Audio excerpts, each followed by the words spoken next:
अभी तो 10th just शुरू हुई है ना, और लोगों ने दिमाग में बहुत सारा डर भर दिया, मुझे पता है, क्योंकि मेरे साथ भी 10th में यही हुआ था। मैं इस वीडियो के अंदर तुम्हें 100 आउट ऑफ 100 साइंस में कैसे लगे, इससे ज्यादा तुम्हें एक इंपॉर्टेंट बात बताने वाला हूं कि किन चीजों को तुम्हें इग्नोर करना है, पूरे साल तुम्हें क्या स्ट्रेटेजी अपना के चलनी है। अब इसमें हो सकता है तुम्हारे घर वालों की एक्सपेक्टेशन हो, घर वालों ने पहले बोल दिया बेटा इस बार तो 95 से ज्यादा आ जाएंगे ना, पड़ोसी मजे लेने के लिए बोल देते हैं इस बार तो 10th बोर्ड्स हैं, लड़के देखते हैं क्या करेगा।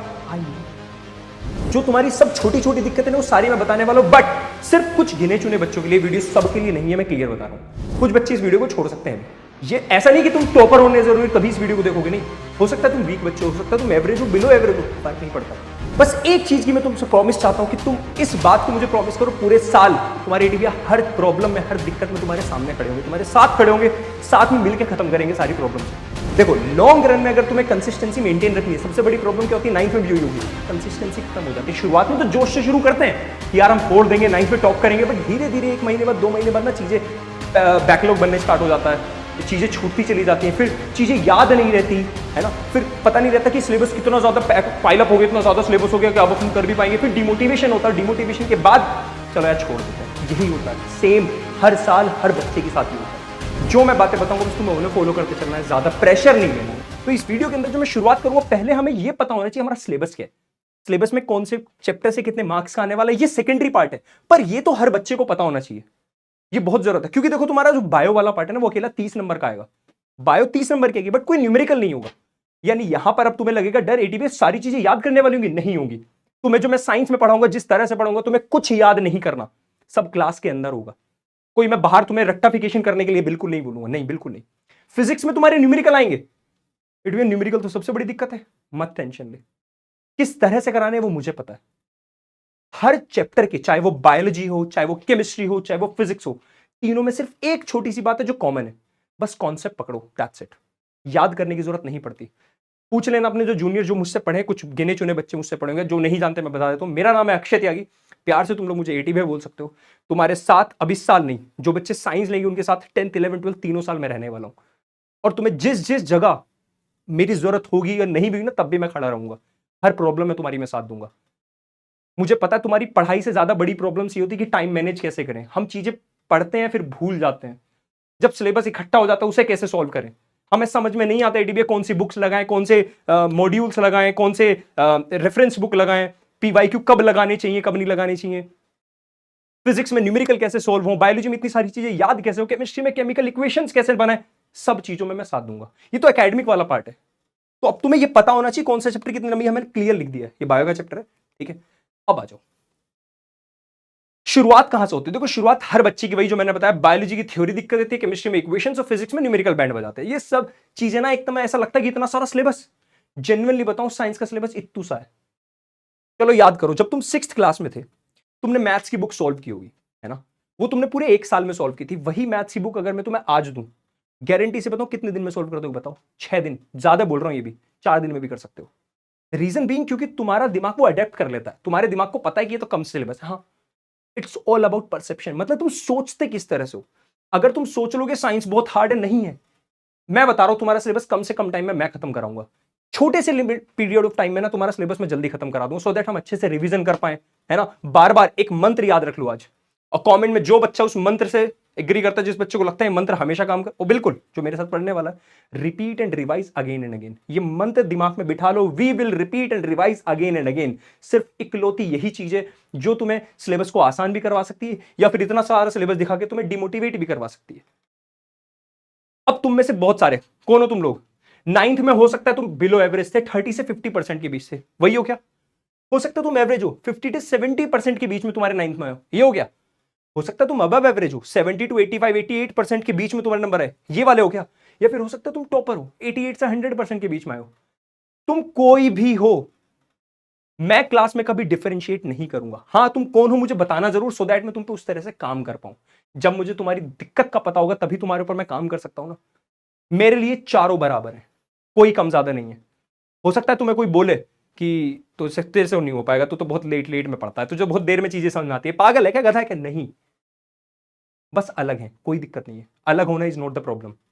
हर बच्चा सेम नहीं होता, कुछ बच्चे ऐसे होते हैं जो चीजों को जल्दी समझ जाते हैं, कुछ लेट समझते हैं, कोई दिक्कत नहीं, वो तुम्हारी गलती नहीं है यार, हर बच्चा अलग टाइप का होता है। अगर कोई टैलेंटेड बच्चा किसी चीज को 1 घंटे में याद करता, हो सकता है तुम अपनी मेहनत से उसे 8 घंटे में करो, है ना? पर गिव अप नहीं करना, वो 8 घंटे लगाने हैं। यही प्रॉमिस मांगा था मैंने तुमसे, ठीक है, यही प्रॉमिस।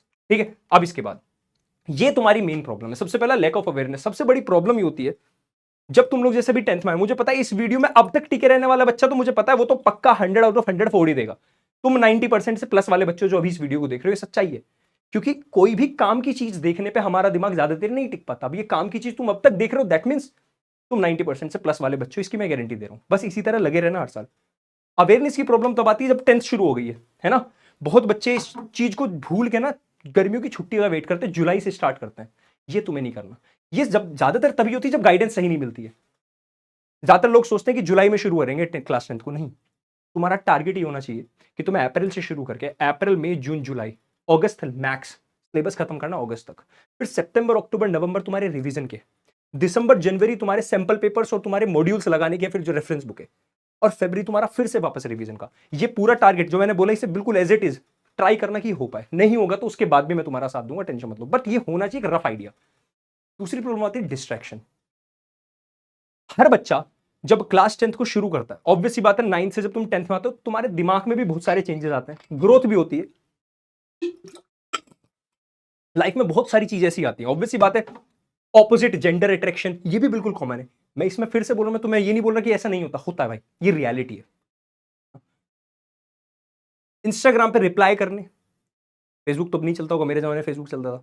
इंस्टाग्राम पे रिप्लाई करने हो, या फिर डिस्ट्रैक्शन सिर्फ लड़का लड़की वाला ही नहीं, डिस्ट्रैक्शन और भी तरह के होते हैं। तुम ऐसे ग्रुप में बैठे हो जहां पर कोई ग्रोथ माइंडसेट का बच्चा ही नहीं है। ये फर्क पड़ता है इन चीजों का, तुम कैसे लोगों के बीच बैठते हो। मैं खुद एक बैक बेंचर रहा हूं, मैं हमेशा बैक पीछे वाली बेंच पे बैठता था, ठीक है। उसके बाद हमारे स्कूल में गर्मियों के टाइम पे मैं फैन बेंचर बच्चा रहा हूं, जहां पंखा होता था मैं वहां बैठता था, बट ज्यादातर बैक बेंचर ही रहता था। लेकिन मेरा हमेशा ये क्लियर था कि जब भी टीचर पढ़ाएगा मेरा फोकस क्लास में रहता था। अदरवाइज मैं पूरे मजे करता था भाई, मैं पूरा शरारती पूरे मजे करने वाला बालक था। नंबर अच्छे आते थे, मेरे दोस्त इसलिए मुझे चिढ़ाते थे, मतलब मेरे से थोड़ा वो लग जाते थे, पता नहीं इसके नंबर कैसे जाते हैं, हमारे साथ बैठता है, चुमड़ी में गुमड़ी बोलते हैं इसे। ये बन के रह लो, कोई दिक्कत नहीं है। जरूरी नहीं फ्रंट बेंचर बन के तुम्हें टॉप करना है। हाँ, फ्रंट बेंचर हो तो उसमें भी कोई बुराई नहीं है, फ्रंट और बैक बेंचर से फर्क नहीं पड़ता। इट्स ऑल अबाउट कि तुम सही टाइम पे सही काम कर रहे हो, दैट्स इट। खेलने गए हो तो पूरी शिद्दत के साथ खेलो, पढ़ रहे हो तो पूरी शिद्दत के साथ पढ़ाई करो। ये नहीं कि पढ़ते वक्त तुम इंस्टाग्राम पे रिप्लाई भी कर रहे हो। डिस्ट्रैक्शन, देखो हमारा दिमाग ना मल्टीटास्किंग के लिए नहीं बना है, सच बात है। तुम्हें सबसे बड़ी प्रॉब्लम बताता हूं, तुम चीजें भूलते क्यों। जब भी तुम पढ़ने बैठते हो, पढ़ते वक्त तुम कभी भी चीज, दो चीजों में अगर दिमाग लगाओगे तो ऑब्वियस सी बात है भूलोगे। तो डिस्ट्रैक्शन को कम करो। डिस्ट्रैक्शन कम करने का तरीका ये सबसे बड़ा, अपना मोटिवेशन ढूंढो। तुमसे क्वेश्चन पूछता हूं, कमेंट में बताना मुझे, और बैच में पहली क्लास में भी, तुम्हारा मोटिवेशन क्या, क्यों 10th में टॉप करना चाहते हो। मुझसे भी मेरे टीचर ने पूछा था, मैंने तुमसे बैच में पूछा है, क्यों टॉप करना चाहते हो। 10th में टॉप करने का एक रीजन बता दो मुझे। ये रीजन मत बोलना मम्मी पापा को प्राउड फील कराना चाहते हैं, अच्छी लाइफ जीना चाहते हैं, ये नहीं। एक तीसरा रीजन है, मैं तुम्हें क्लास के अंदर पहली दिन बताऊंगा ये रीजन। तुम मुझे कमेंट बताना तुम्हारा वो तीसरा रीजन कौन। जिसको वो तीसरा रीजन पता होगा, कभी पढ़ाई प्रेशर लगेगी नहीं। इसके बाद इनकंसिस्टेंसी अपने आप खत्म हो जाएगी जब तुम लोग डिस्ट्रैक्शन से अलग हटोगे, ठीक है। याद करने वाली दिक्कत भूल जाओ, ये सब मैं कराऊंगा, तुम्हें टेंशन लेने की जरूरत नहीं। जिन जिन बच्चों को दिक्कत आती है ना, एटीबी हम भूल जाते हैं चीजें पढ़ने के बाद, कोई दिक्कत नहीं, मैं सब सोल्व कराऊंगा। ये इसका भी एक ट्रिक होती है, थोड़ी एक्सरसाइज लगेगी, 10 दिन की एक्सरसाइज है, क्लास में कराऊंगा, उसके बाद तुम्हें दिक्कत खत्म हो जाएगी, ठीक है।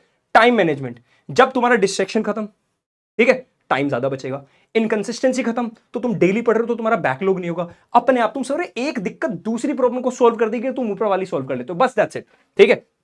इसके बाद साइंस में तुम्हें करना क्या क्या है ये मैं बताता हूं, छोटी बात है। एक वीडियो के अंदर मैंने सोचा एक ही वीडियो के अंदर सारी चीजें बता दूं, तुम्हें जबरदस्ती इधर उधर घूमने की जरूरत नहीं है। मेरे क्लास के नोट्स काफी है, चाहे फिजिक्स हो, चाहे केमिस्ट्री हो, चाहे बायोलॉजी, मेरी क्लास के नोट से बाहर तुम्हें कुछ नहीं मिलेगा, उसकी टेंशन लेने की जरूरत नहीं है, ठीक है। एनसीईआरटी पढ़ेंगे, मैं भी पढ़ाऊंगा, तुम्हें खुद भी पढ़नी है, ठीक है। पीवाईक्यूज हम तब करेंगे जब हमारा सिलेबस खत्म हो जाएगा, याद रखोगे। रेफरेंस बुक में क्लास में बताऊंगा, रेफरेंस बुक अलग अलग, क्योंकि अब फिजिक्स केमिस्ट्री बायो में अलग अलग तरीके की बताऊंगा, जो हमेशा से चलती आ रही हैं, क्योंकि अब तुमसे क्वेश्चन ज्यादातर पूछे जाते हैं competency based question, competency based question.